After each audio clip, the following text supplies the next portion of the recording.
Hey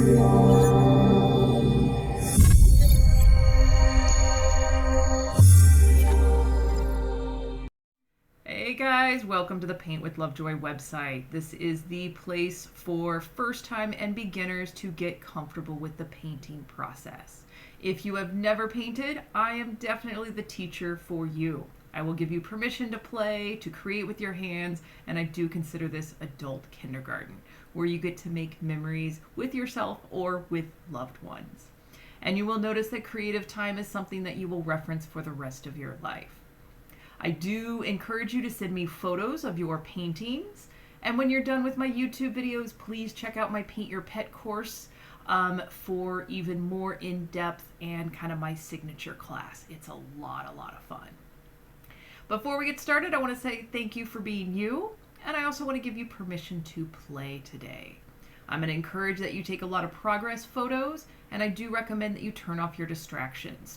Put your phone on mute. Please know that mistakes will happen. We call them happy accidents.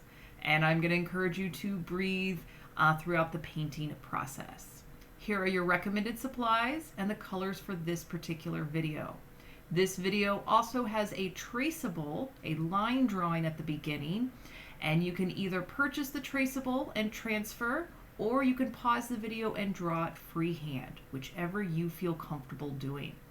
Again, progress photos are important. And I'm going to encourage that you pause and play the video as much as you need and rewatch anything that you want. Now let's go ahead and get started painting. All right, guys, another fun painting. Perfect place to take your first progress photo. We're going to be using the medium flat brush and yellow and red paint. I do recommend that you start with a tiny amount of red that you're going to add to your yellow paint. And we're going for kind of a warm orange. And we're going to kind of start at the base of that outline from your traceable and getting the lighter colors on this sunset. And as you saw on the tip right there, I do recommend that you apply your paint a little bit thicker than you may be comfortable with, especially because my first time painters, you try to be real sparing with the paint, and I'm encouraging you to apply it a little bit thicker. You don't want to see the texture of the canvas when you apply your paint. And if you happen to overlap your traceable lines, totally okay. We will be painting the silhouette on top of this. So again, if you paint something you don't like, just let it dry on top of it again.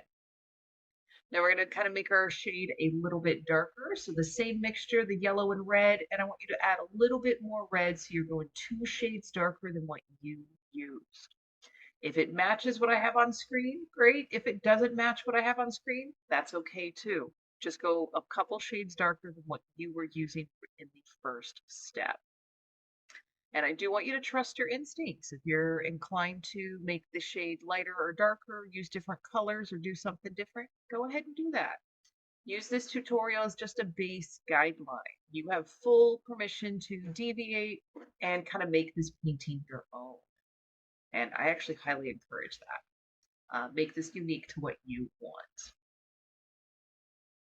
All right, you can see where I've kind of overlapped the lighter and the darker shade, and that gives us a little bit of blending. That's something else I want you to play with. It does not have to be perfect, but just something to play with. And here we're going a little bit darker yet again and adding a little bit more red. Again, going 2 shades darker than what you just used, whether it matches the color on the video or not. And you may be even at the point where I'm at, to where I'm using even the direct red to just go a few shades darker. Now we're going to move into the red and the purple. Again, taking this a little bit darker.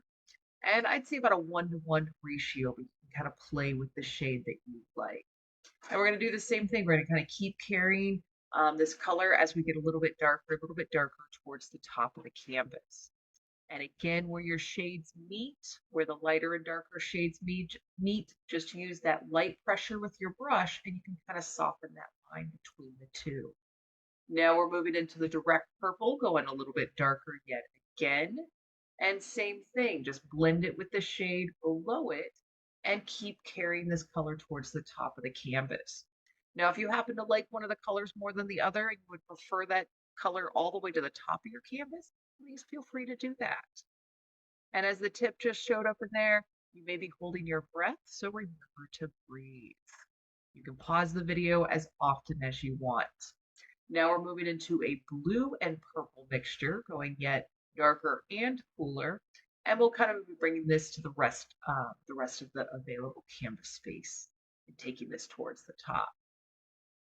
Again, I want you to just relax. If you have any stress or frustrations, put it into your paint, slap that brush on the background, and just kind of enjoy the process of painting. Now I'm still using that flat brush and the direct blue paint to fill in the top of the canvas.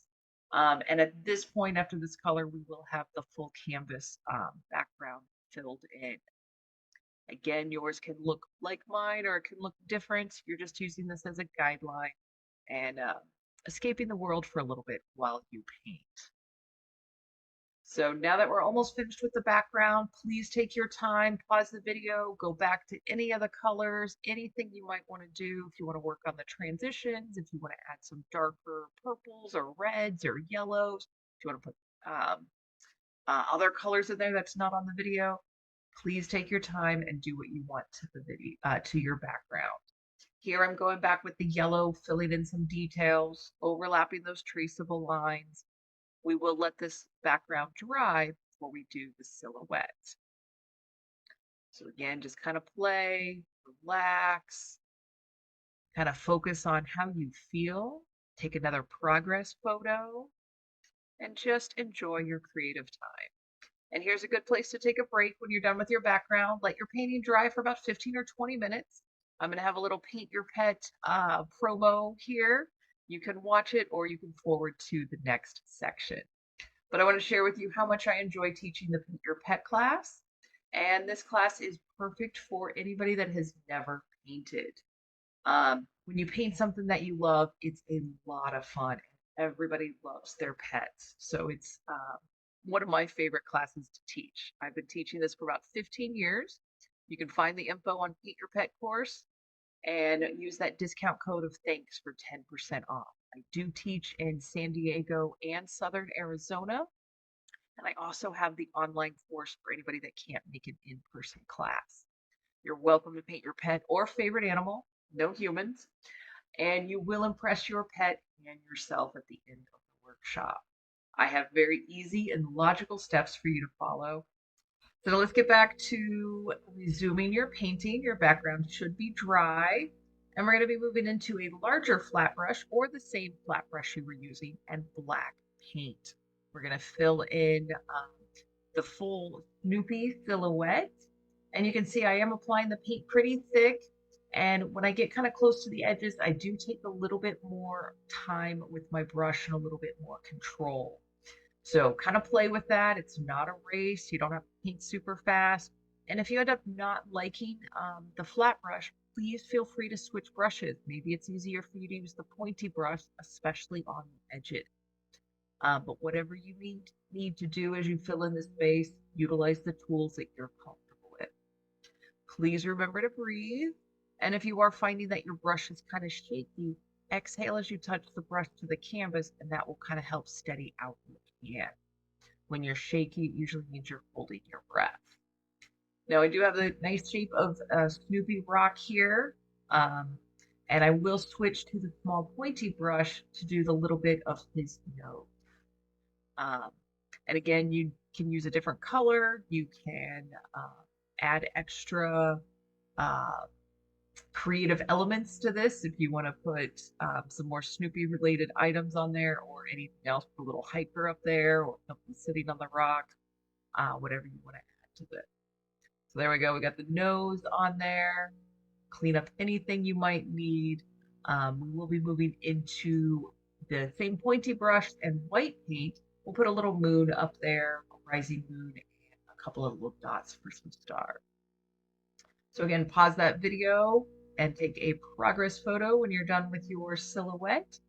And again, pointy brush, white paint, and your choice. You can do a crescent moon, you can do a full moon, you can do no moon at all, you can put a spaceship in here, anything that you want to do.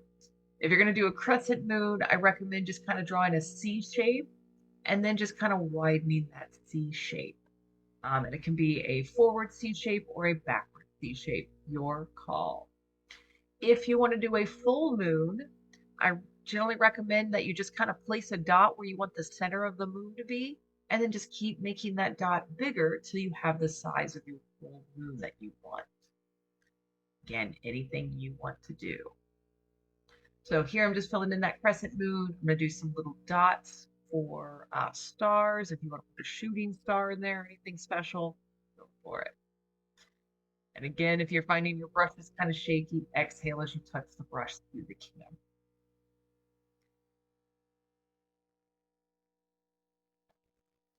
So before I get into the stars, I just want to say a quick thank you for taking time out of your day to get creative. Please take a note of how you feel after painting. And aside from staring at the video and taking your progress photos, hopefully this was a relatively tech-free time for you.